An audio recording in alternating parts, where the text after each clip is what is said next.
What's up, YouTube?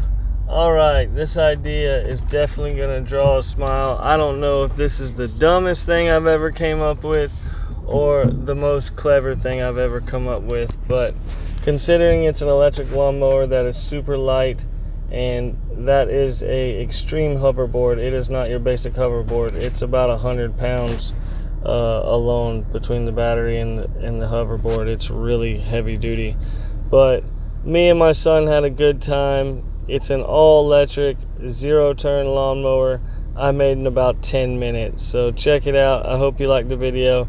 Don't forget to like and subscribe. I appreciate you tuning into my channel, and have a blessed day. I gotta hit the beat. I gotta hit the beat. I gotta hit the beat. I gotta hit the beat. I gotta hit the beat.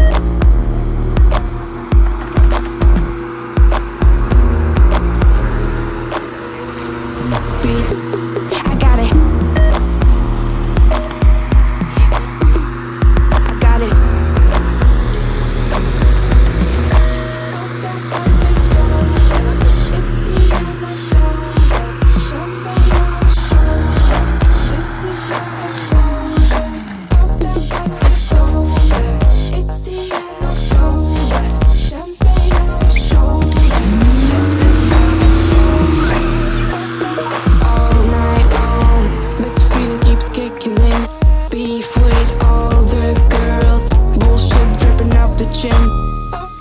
All night long, but the feeling keeps kicking in. Beef with all the girls, bullshit dripping off the chin.